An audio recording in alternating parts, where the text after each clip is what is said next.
नमस्कार दोस्तों, जय हिंद। बिहार दरोगा की तैयारी कैसे करें?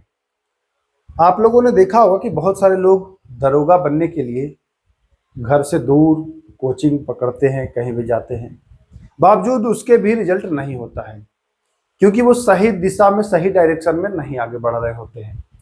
इस वीडियो में मैं आपको फुल डिटेल जानकारी देने वाला हूं। घर बैठे आप ये सब चीजें करके बिहार सब इंस्पेक्टर में सिलेक्शन ले सकते हो।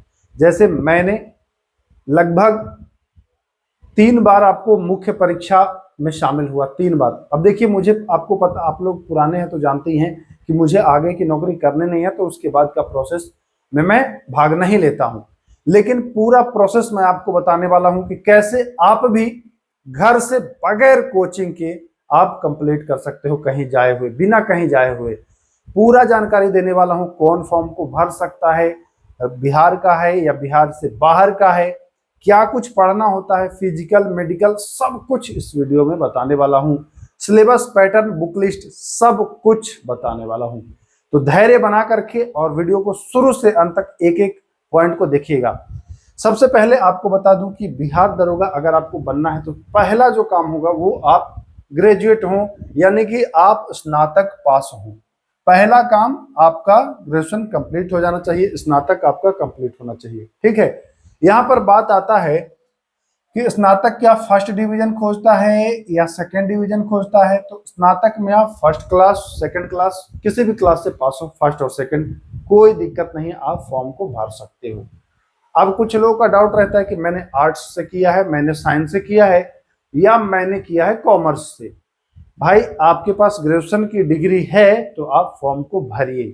कोई मतलब नहीं है कि कैसे पास हुए और क्या हुआ, बस फॉर्म को भरिए। ठीक है, पहला पॉइंट तो यहाँ क्लियर हो गया। दूसरा नंबर आता है कि कितने साल उम्र होता है। तो देखिए, ये नोटिफिकेशन के ऊपर है, कब से डेट ऑफ बर्थ वो काउंट करता है। सो 20 या 21 साल, ये आपका नोटिफिकेशन जब आता है तो उसमें मेंशन रहता है कि क्या आपसे उम्र खोजा जा रहा है। तो यहाँ पर आपका क्लियर हो गया कि आप ग्रेजुएट हैं, 20-21 के हैं, तो आप फॉर्म को भर दिए। अब मुख्य रूप से शुरू होता है खेला। क्या इसका प्रोसेस है, तो ध्यान रखिएगा, इसमें लिखित परीक्षा 2 बार होता है। एग्जाम जो होगा, लिखित परीक्षा, वो आपको 2 बार होगा। ठीक है, एग्जाम होगा, एक होगा आपको प्रारंभिक परीक्षा, ठीक है, पीटी एग्जाम, और दूसरा होगा आपको मुख्य परीक्षा। मैं सारी जानकारी आपको इसमें दूंगा। उसके बाद आपका होगा यहाँ पर फिजिकल। क्या होगा? फिजिकल। फिर उसके बाद मेरिट बन जाएगा और आखिरी में आपका मेडिकल होगा। तो इसकी टेंशन ही मत लीजिए आप लोग, ये आखिरी है, ज्वाइन करने पर है ये।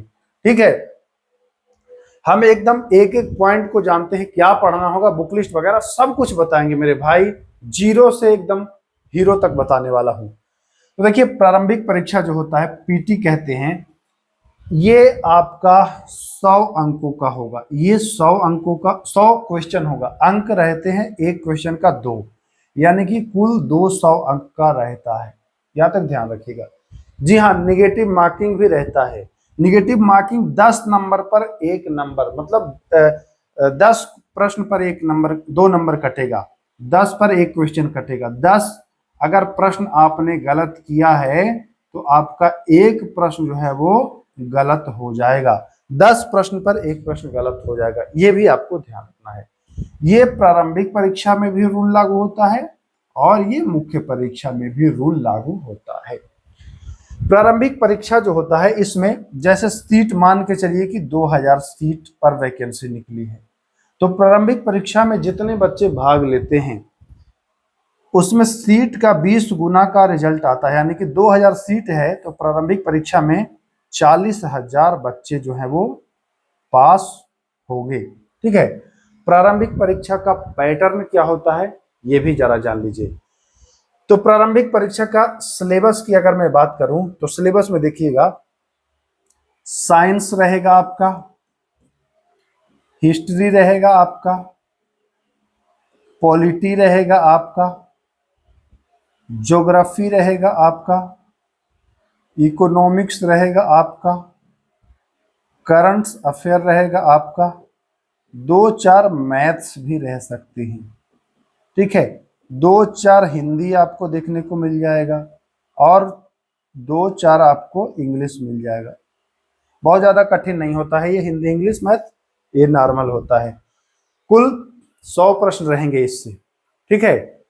यहां तक आपका क्लियर हो गया। इसमें अगर आप पास करते हैं, सामान्यतः जो कट ऑफ रहता है प्रारंभिक परीक्षा का, कट ऑफ तो बढ़ते घटते रहता है, लेकिन 65% की इर्द गिर्द आपका 65 100 में करते हैं तो लगभग आपका रिजल्ट यहाँ पर हो जाता है। प्रारंभिक परीक्षा जब आप पास कर जाते हो तो आपको 2.5 से 3 महीने का समय जो है वो उपलब्ध कराया जाता है। 2 महीने का भी कभी कराया जाता है, कभी 2.5 महीने का।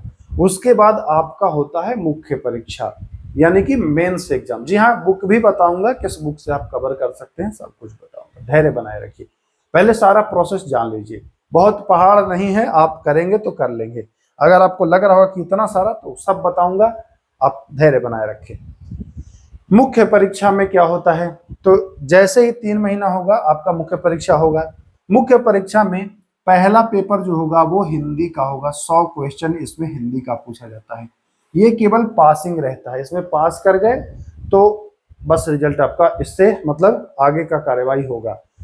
उसी दिन, जिस दिन हिंदी का पेपर होगा मॉर्निंग में, ठीक है, उसी दिन दोपहर में फिर जीएस का पेपर यहाँ पर होगा। 2 पेपर होता है मेंस में, ठीक है ना। तो जीएस में क्या रहता है, तो जीएस में यही वाला रहता है हूबहू, बट ध्यान रखिएगा, साइंस तो रहेगा ही, साइंस रहता है, पॉलिटी रहता है, लिख देता हूं, हिस्ट्री रहता है, ज्योग्राफी रहता है, इकोनॉमिक्स रहता है। हिंदी का अलग रहता है, इंग्लिश नहीं इसमें रहता है। देखिए, इसमें मैथ्स और रीजनिंग के जो होते हैं ना, मैथ्स और रीजनिंग, इसकी संख्या बढ़ जाती है, करंट अफेयर की संख्या यहां पर घट जाती है। यहां देखिए लगभग आपका 20 प्लस रहेगा साइंस, उतना ही लगभग आपको 15 से 20 ये भी रहेगा। मैथ का लग रहेगा 5 से 8, इकोनॉमिक्स का रहेगा 5 से 8, ज्योग्राफी का आपका 10 से 12 रहता है, पॉलिटी का 10 से 12 रहता है, हिस्ट्री का भी 8 से 10 प्रश्न रहेगा कुल मिलाकर के, ठीक है। हिंदी इंग्लिश दोनों मिला करके ये लगभग आपका 10 से 15 के बीच में रहेगा, ये रहता है। यहां पर क्या बदल जाता है कि मैथ्स और रीजनिंग मिला करके 25 प्लस हो जाते हैं। करंट अफेयर जो होता है वो लगभग 5 के इर्द गिर्द आ जाता है, 5 से लेकर के 10 के बीच, ठीक है, ये कम जाता है। बाकी साइंस में थोड़ा कमता है, पॉलिटी भी लगभग आपको 10 से 15 रहेगा, यहाँ पर भी 10 से 12 भी रह सकता है। हिस्ट्री भी लगभग 8 से 10 रहता है यहाँ, ज्योग्राफी रहेगा 10 से 15, इकोनॉमिक्स रहेगा 5 से 8, ये 25 से 26, साइंस भी रहेगा आपका 10 नहीं, साइंस भी आपका रहेगा 15 से 20, 2-3 नंबर इधर उधर हो सकता है। तो ये कुल मिलाकर के आपका रहता है, ठीक है। लेवल क्या रहता है, तो लेवल बहुत कठिन नहीं रहता है, 10th लेवल तक का ही क्वेश्चन आपको सामान्यतः देखने को मिलता है। तो यहां तक आपने सब कुछ देख लिया। इसका जो होता है मुख्य परीक्षा में, तो मुख्य परीक्षा में जो लगभग कट ऑफ रहता है वो 75 के ऊपर रहता है। यूआर की मैं बात कर रहा हूं हर बार, ठीक है, 75-80 ऐसे आपका रहता है। तो यहां तक कुल मिलाकर के आपने देख लिया कि पीटी देना, मुख्य परीक्षा देना, प्रारंभिक परीक्षा, उसके बाद हिंदी इंग्लिश, ठीक। फिजिकल की अगर बात करें तो फिजिकल में दौड़, हाई जंप यही रहता है। और फिजिकल तो आप जब देख लीजिए कि आपका मुख्य परीक्षा बढ़िया से हो गया है तो फिजिकल में लग जाइए, 3 महीने 2.5 महीने का समय मिलेगा। वही जो दौड़ है, हाई जंप, गोला, ये सब अपना कंप्लीट कर लीजिए, आप फिजिकल कर पाओगे आसानी से। अब हम आते हैं कि भैया इसके लिए कौन सी पुस्तक जो है वो बेहतरीन रहेगी, जिससे तैयारी हमारी शानदार हो जाए। तो सिलेबस में एक बार मोटा मोटी आपने क्वेश्चन का देख ही लिया। एग्जाम पैटर्न की मैं बात करूं तो क्वेश्चन का जो लेवल होता है, अब की मैं बात कर रहा हूं, तो क्वेश्चन का लेवल थोड़ा सा कठिन होता है अन्य एग्जाम की अपेक्षा। क्वेश्चन थोड़े से डीप में पूछे जाने लगे हैं। अब पहले तो नॉर्मल पूछे जाते थे, अब अगर 2026 से बात करोगे तो क्वेश्चन डीप में पूछे जाने लगे हैं। तो इसके लिए मैं आपको सामान्यतः जो पुस्तक है वो बता देता हूं। देखिए यहाँ पर नए लोग ज्यादा इस वीडियो को अगर देख रहे होंगे तो उन्हें थोड़ा सा लगेगा ऑकवर्ड जब मैं पुस्तक बताऊंगा, तो लेकिन ये परम सत्य है मेरे भाई। पहले कुछ और क्वेश्चन पूछा जाता था, अब जो प्रश्न पूछा जाने लगा है वो डीप में पूछा जाने लगा है। मैंने तो प्रारंभिक परीक्षा, मुख्य परीक्षा सब दे करके देखा है, क्वेश्चन का लेवल तो बिल्कुल हाई हुआ है, अप हुआ है। तो साइंस के लिए अगर मैं बता दूं तो एनसीईआरटी आपको पढ़ना होगा। एनसीईआरटी अगर नौकरी लेना है तब, नहीं टाइम पास करना है तब तो कुछ भी उठा के पढ़ लो, कोई दिक्कत नहीं है। हिस्ट्री के लिए आप लूसेंट, क्राउन, स्पीडी, जो मन है वो आप पढ़िए। पॉलिटी आपको थोड़ा डिटेल में पढ़ना होगा, तो अगर आप लक्ष्मीकांत पढ़ते हो तो सही है, नहीं तो अगर कोई ऐसा जो आपको बढ़िया बेहतरीन डीप में पढ़ा दे, अगर आप मुझसे जुड़ोगे तो मैं तो क्लास करा ही दूंगा। लेकिन अगर आपको लगता है कि नहीं ये आदमी नहीं पढ़ा पाएगा, होता है भाई, किसी की शक्ल से ही लगेगा कि, जैसे किसी की शक्ल को देखोगे तो लगेगा ये ठीक नहीं पढ़ाएगा, या कोई लगता है कि हाँ ये, हर व्यक्ति का अपना अलग अलग चॉइस होता है। तो जरूरी नहीं है कि आप मुझसे ही जुड़े, कहीं भी जुड़े, आप अगर ये चीज करेंगे तो होगा। लक्ष्मीकांत पढ़ेंगे तो बेहतरीन कर पाएंगे। ज्योग्राफी में भी 9th 10th 6 से लेकर के 10 आप कम से कम पढ़िए, 6 से 10 एनसीईआरटी। बहुत पतली पतली पुस्तक होती है ज्योग्राफी वाली, ये इजिली कर लोगे। इकोनॉमिक्स आप किसी भी पुस्तक से कर लोगे, इकोनॉमिक्स के लिए भी चलेगा। करंट अफेयर आपको लगभग, देखिए पहले 1 साल का पूछता था, अब लगभग 18 से लेकर के 24 महीने तक का पूछ रहा है। तो करंट अफेयर थोड़ा सा आपको पढ़ना पड़ेगा। प्रारंभिक परीक्षा में मैथ के लिए ज्यादा परेशान नहीं होना है आपको।